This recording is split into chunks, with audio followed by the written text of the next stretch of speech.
Girls periods तो normal routine में भी अचानक आ जाएं तो बंदा पैनिक हो जाता है, और यही अगर अपनी शादी वाले दिन आ जाएं तो फिर क्या बनेगा। इसलिए इस क्रूशल टॉपिक को डिस्कस करना तो लाजमी बनता है। सिचुएशन को हैंडल कैसे करना है, वेडिंग डे पे क्या करना चाहिए, हस्बैंड के साथ कम्युनिकेट कैसे करना है, नाइट को कैसे गुजारना है, हर चीज़ डिटेल से बताऊंगी।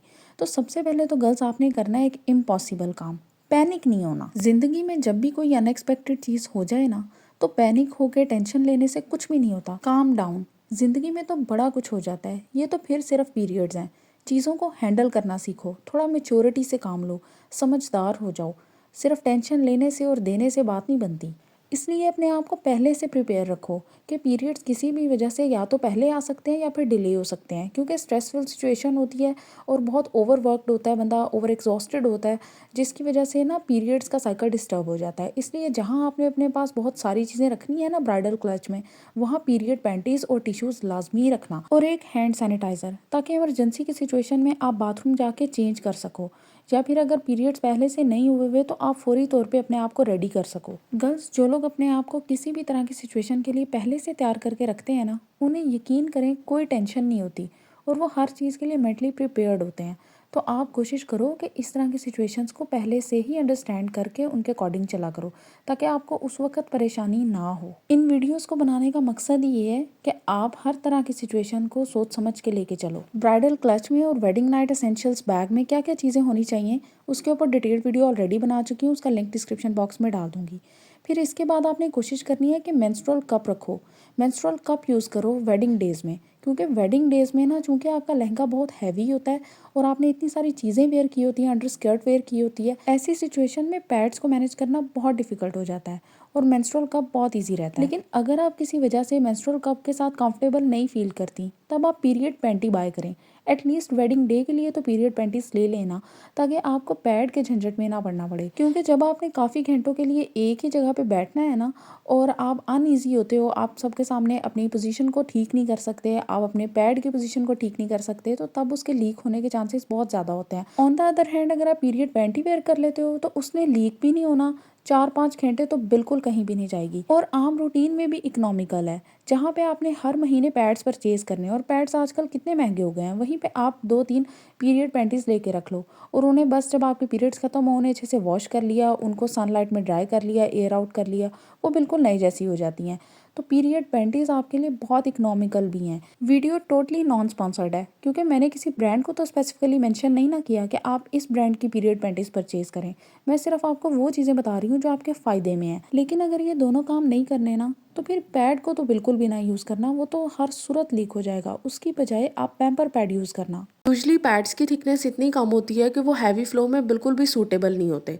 तो आपने करना क्या है कि कोई भी पैम्पर ले लेना है। ये रॉकेट का पैम्पर है, आप इसके अलावा भी यूज़ कर सकते हैं, इकोनॉमिकल भी है, बहुत ही ज़्यादा सस्ता पड़ता है। बस आपने साइड से इलास्टिक वाला पोर्शन जो है उसको अलहदा कर लेना है, उसको फाड़ देना है दोनों तरफ से, तो आपके पास एक बिल्कुल स्ट्रेट शेप इसकी आ जाएगी। और इसकी थिकनेस इतनी ज़्यादा होती है, आपको आइडिया है कि बच्चों का यूरिन तो बहुत ज़्यादा कलेक्ट होता है इसमें, तो ये पीरियड्स के लिए बेस्ट है। और इसकी लेंथ नॉर्मल पैड से डबल है, जिसकी वजह से लीकेज का खतरा बिल्कुल ख़त्म हो जाता है। पोस्टपार्टम पीरियड में डिलीवरी के बाद ये बेस्ट है, उसमें भी ये हैवी फ्लो को बहुत इजीली मैनेज करता है और बहुत इजी टू कैरी होता है।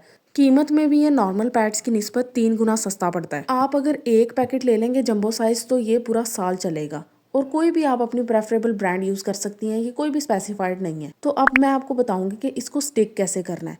इसकी स्टिकीनेस भी ना नॉर्मल पैड से डबल होगी, बल्कि उससे भी ज़्यादा। वो तो इजीली उतर जाती हैं, उसकी विंग्स इजीली जो है वो चुड़मुड़ हो जाती हैं, ये वो काम नहीं है।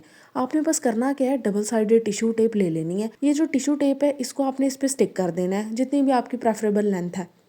तो बस आपने करना क्या है कि इसको स्टिक करके उसको रिमूव कर लेना है, पील ऑफ करके, जैसे आप नॉर्मल पैड को चिपकाती हैं बिल्कुल उसी तरह आपने इसको चिपका लेना है, और ये कहीं भी नहीं जाएगा अपनी जगह से।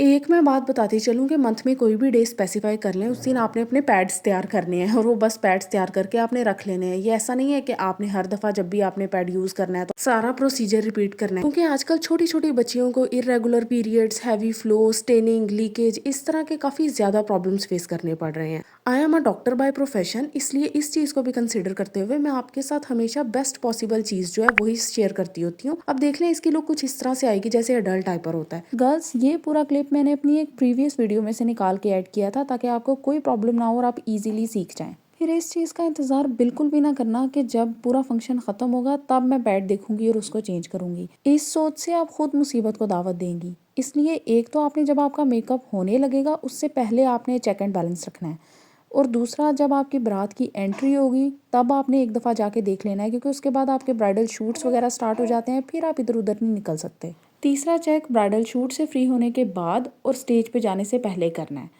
तो ये 3 पॉइंट्स जो हैं इनको आपने मिस नहीं करना। फिर पीरियड्स में आउटफिट के फिटिंग का इशू हमेशा आता है, क्योंकि पीरियड्स में बेली ब्लॉट हुई होती है, स्वेलिंग हुई होती है, इवन इनर थाइस पे भी बहुत ज़्यादा स्वेलिंग होती है। तो आपने इस चीज़ से परेशान नहीं होना कि क्या मैंने वेट गेन कर लिया है। अगर आपको लहंगा टाइट फील हो रहा हो, इस चीज़ का मार्जिन पहले ही रखें थोड़ा सा, और लहंगे की जो हुक्स हैं उसको थोड़ा सा अगर आप लूज़ कर लेंगी, क्योंकि उसमें काफ़ी ज़्यादा स्पेसेस होती हैं, इस चीज़ का कोई इशू नहीं होगा। बस आपने परेशान नहीं होना कि पता नहीं मैं शायद मोटी हो गई हूँ, मैंने आज 1 किलो वज़न गेन कर लिया है। तो ये जो टेंशन है ना, ये आपके चेहरे पे वाज़ेह होनी शुरू हो जाती है। तो ये परेशानी नहीं लेनी, दिस इज़ टोटली नॉर्मल। और गर्ल्स, मेंटली और इमोशनली प्रिपरेशन बहुत ज़रूरी है, क्योंकि अगर आप ये सोचना शुरू कर दो कि पता नहीं मैं अनलकी हूँ, या फिर कुछ लोग इस चीज़ को सुपरस्टिशंस में ले जाते हैं कि लड़की को शादी वाले दिन पीरियड्स हो गए हैं तो पता नहीं कितनी बड़ी बदशगुनी हो गई है। ऐसा कुछ भी नहीं है, पुरानी दकियानूसी चीज़ें हैं, ऐसा कुछ भी आपने अपने जहन में नहीं लेके आना। और जहाँ तक बात रही वेडिंग नाइट की, तो ना आपने पैनिक होना है, ना आपने शर्मिंदा फील करना है, और ना ही सॉरी फील करना है। कुछ गलतियाँ हरगिज़ हरगिज़ नहीं करनी कि आप झूठ बोल दो, या फिर आप ये कहो कि मैं बीमार हूँ, मेरी तबीयत नहीं ठीक, या फिर आप कोई और बहाना लगा दो। इस तरह की झूठी शुरुआत से आपकी पूरी लाइफ की एक फाउंडेशन डिस्ट्रॉय हो जाएगी। तो हस्बैंड से ना ऐसा किसी भी किस्म का ड्रामा नहीं करना आपने, कि आप ना ये ना बता पा रहे हो कि मुझे पीरियड्स हैं और मुझे पीरियड्स क्यों हो गए हैं। आपने रियलिस्टिकली सही बात बतानी है, काम टोन होनी चाहिए, सुकून से बैठो, कॉन्फिडेंटली बात करो कि एक नॉर्मल फिनोमेना है, लड़कियों को पीरियड्स होते हैं, किसी भी वक्त हो सकते हैं, स्ट्रेस की वजह से हो गए हैं जल्दी। तो ये नहीं है कि बस बैठ के रोना शुरू कर दिया है, हस्बैंड को भी पैनिक कर दिया है कि पता नहीं इसे क्या बात है, या ये कोई और चीज़ चाहती थी और वो नहीं हो सकी, और या ये मेरे से शादी करके खुश नहीं है। आपको नहीं पता होता कि अगला बंदा अपने जहन में क्या सोचने लग जाए। तो आपने इस तरह की किसी बड़ी मुसीबत में नहीं पड़ना। आपने जो बात है वो एज इट इज़ बयान कर देनी है। ये आपको मैं पूरी लाइफ के लिए बता रही हूँ कि इस तरह के मसले कभी भी खुद से क्रिएट नहीं करने। जो चीज़ होती है उसे बयान कर दो, और सच्चाई में बहुत ज़्यादा ताकत होती है। झूठ बोलना, ड्रामे करना, ये आपकी ही लाइफ को डिफ़िकल्ट बनाता है। तो जब आप ये सारी बातें कर चुको तो बस सुकून से अपना शावर लो, अपने आप को क्लीन करो, इजी कपड़ों में आ जाओ, नाइट वेयर पहनो, अपना कॉम्फी रहो, क्योंकि आपने अगले दिन वलीमा भी अटेंड करना है। सारा कुछ सिर्फ वेडिंग नाइट नहीं है, पूरी ज़िंदगी पड़ी है। हस्बैंड के साथ हज़ारों नाइट्स आएंगी, और अगर आप सिचुएशन को अच्छे से डील कर लेंगी ना, आपको याद भी नहीं होगा कि आपकी वेडिंग नाइट पे कोई प्रॉब्लम हो गई थी, क्योंकि बेसिकली आपने इमोशनल कनेक्शन बिल्ड करना होता है। वही आप अच्छे से ईजी हो जाओ, अपने कपड़े चेंज कर लो, शॉवर ले लो। जब आप खुद ईजी हो गए ना, तभी आप दूसरे को ईजी फील करवा सकते हो। और अगर आप ईजी नहीं हो, आपको पेन हो रही है, आप डिस्कम्फर्ट में हो, तो कोई मसला नहीं है, हस्बैंड के साथ शेयर करो। यही तो है शादी, एक दूसरे के साथ अपने अच्छे और बुरे वक्त को गुजारना, एक दूसरे से कम्युनिकेट करना।